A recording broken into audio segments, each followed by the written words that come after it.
Hey everyone, in this video, me and the gang are gonna talk about the use of internet slangs on the internet. There are mainly three slangs that are widely used on the internet, which are hashtags, emojis, and neologism. Let's dive into them. First and foremost, we're going to talk about hashtags and why they're still relevant in online conversations. As social media users yourself, I bet you already know that hashtag group contents make trends explode and help posts find their audience. So why do we keep using them? Simple. Hashtags aren't just trendy. They're how we shape the flow of content on platforms like Instagram and TikTok. Want more eyes on your posts? Slap on the right hashtag and you're part of a global conversation. From memes to movements, hashtag fuel it all. Let's talk examples. First, hashtag FYP or hashtag for you page. This is the type of hashtag that social media creators use to make their contents explode. This hashtag helps contents to hopefully land on everyone's For You page. Next, we have hashtag CNY. Because everyone is getting ready for Chinese New Year now, hashtag CNY is getting trendier than as ever. You get it now?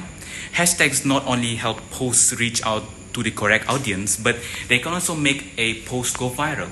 Apart from that, you can also search for contents relatable to you just by clicking the hashtags that resonate with your interests.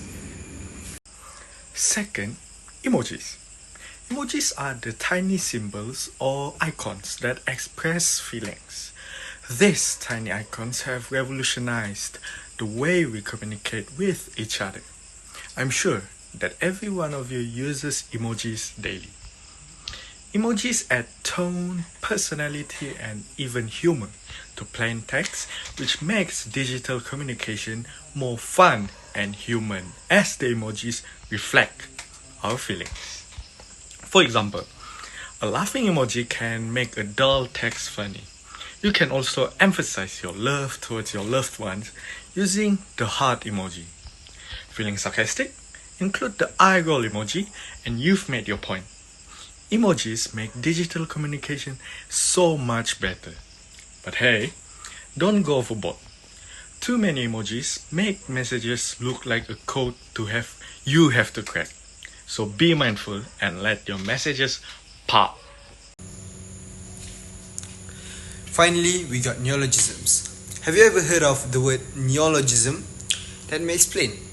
A neologism is a newly coined word, phrase, or expression that becomes part of a language.